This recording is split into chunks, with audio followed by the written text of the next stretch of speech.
bienvenue dans ce deuxième épisode. Mais avant de commencer, je te fais un court résumé du premier. Dans l'épisode précédent, j'étais parti d'Avignon pour passer par le Mont Ventoux, puis pour traverser les gorges du Verdon en passant par la route des Crêtes, afin d'arriver à Castellane. Et si t'as pas vu cet épisode, je t'invite à aller le regarder. Aujourd'hui au programme, nous emprunterons un morceau de la route Napoléon jusque Grasse, puis direction les gorges de la Vésubie, et comme j'ai rien réservé, on verra où est-ce que je m'arrête pour dormir. Je quitte le village de Castellane pour arriver sur la N85. Une super route avec une chaussée en bon état et des virages qui n'en finissent pas. Rien de mieux pour se réveiller.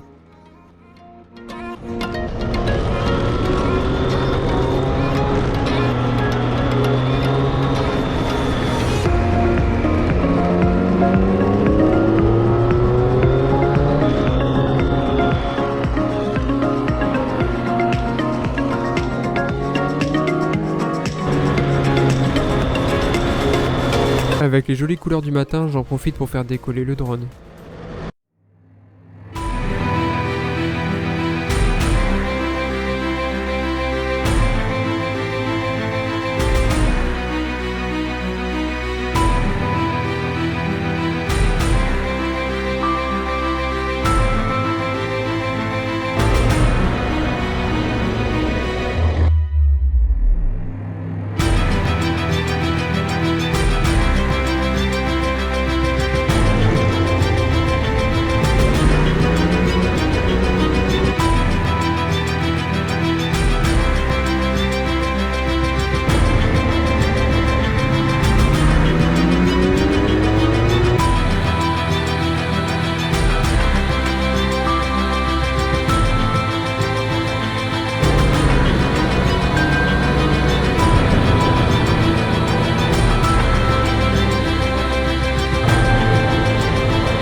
Au travers des longues heures passées sur YouTube à regarder des road trips, j'avais pas mal entendu parler de cette route Napoléon. Et c'est vraiment une route faite pour les motards. Ça me donne envie de la faire en entier. Et oui, parce que la route Napoléon part de Grenoble et va jusque Cannes. C'est au début du 19e siècle que Napoléon, de retour de l'île d'Elbe, débarque avec ses troupes afin de se lancer à la reconquête du pouvoir. Et c'est cette route qu'il empruntera jusque Grenoble. Voilà pourquoi la RN 85 constitue une partie de la route Napoléon. Bon, la fixation des valises, c'est pas ça à l'arrière de la street. Je suis obligé de m'arrêter régulièrement pour les resserrer et ça tient pas très bien. Quelques travaux avec un feu interminable me laissent le temps de faire une petite story Insta.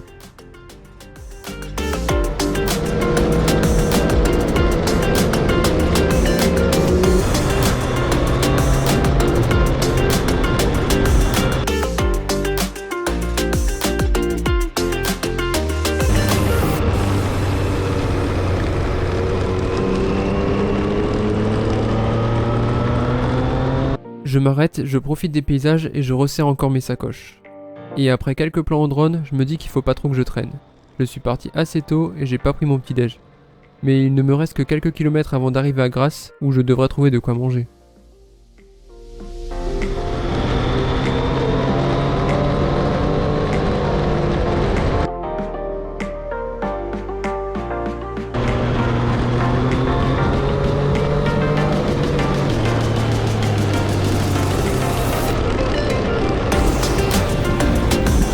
J'étais tranquillement en train de regarder le paysage quand un motard un peu pressé et en train d'entretenir ses sliders me double.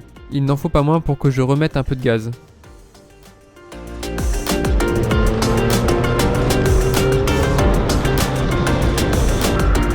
J'arrive à Grasse, capitale mondiale du parfum.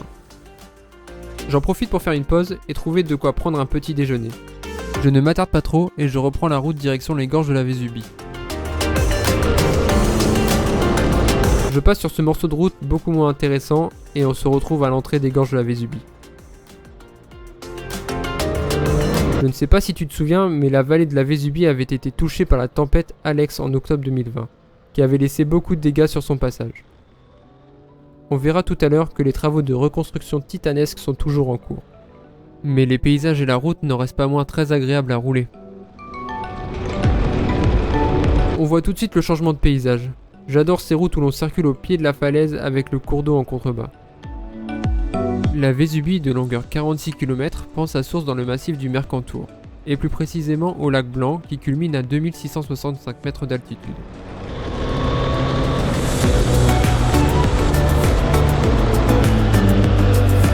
Petite pause pour profiter des paysages, et une moto arrive en roue libre et se gare à côté. Sa durite d'arrivée d'essence est détachée, et après avoir trouvé de quoi la resserrer, sa moto redémarre. Dans la discussion, il me dit qu'il part bosser. Et moi je me dis, il prend cette route pour aller bosser tous les jours en moto? Bon, à mon avis c'est pas rigolo tous les jours, surtout en hiver, mais là avec le beau temps, ça fait quand même rêver. Et puis il faut dire que je suis plutôt habitué à la rocade et aux bouchons bordelais.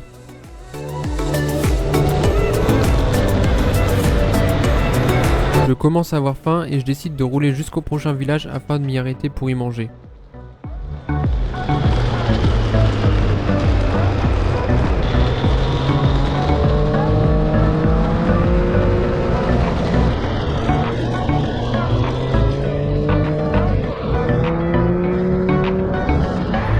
Je continue jusqu'à arriver à Roquebillière, où j'arriverai tout juste avant la fermeture de la boulangerie. Je me pose un peu et je commence à regarder les Airbnb. Comme tu peux le voir, la météo est en train de changer. Le ciel devient de plus en plus chargé et il faudrait que je trouve où dormir avant de trop m'enfoncer dans la montagne et risquer de ne rien trouver. Ça tombe bien, je trouve un Airbnb à Saint-Martin-Vésubie et c'est qu'à une dizaine de kilomètres. Je me mets en route pour arriver le plus vite possible et ne pas me prendre la pluie.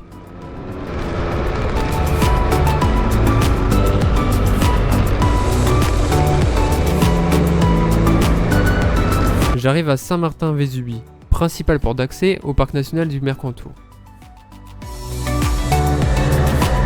Et en arrivant dans ce village, on voit bien les dégâts causés par la tempête Alex. C'était déjà impressionnant aux informations, mais là quand on voit la largeur du lit de la rivière après le passage du torrent et les maisons détruites par l'eau, on se rend vraiment compte de la puissance de la nature.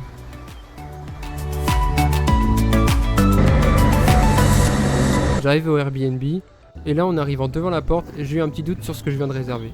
Je me rassure vite en ouvrant la porte et je tombe sur une chambre bien sympa et mieux équipée que ce que je pensais.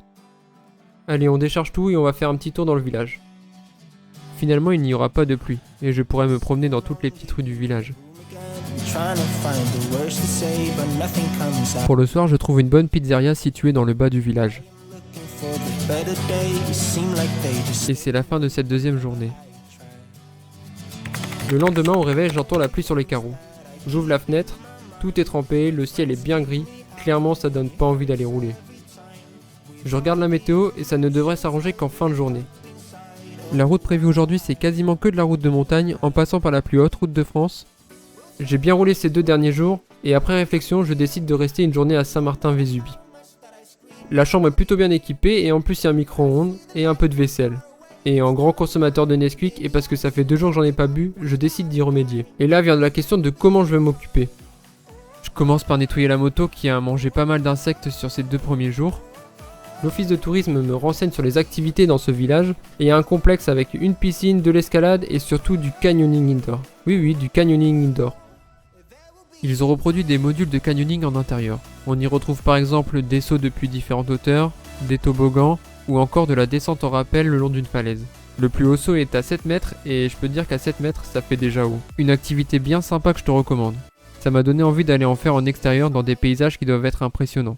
Cette activité me fera rencontrer 2 motards, avec qui j'échangerai le temps d'un café et d'un chocolat chaud. C'est ça aussi la moto, des rencontres, des discussions et des bons moments. Je termine la journée avec une petite séance photo sur la place du village. Bon, c'était une journée sans moto, mais avec une activité, des rencontres et des bons moments. Si la vidéo t'a plu, n'hésite pas à la liker et la partager. Et pour ne pas rater la suite, abonne-toi.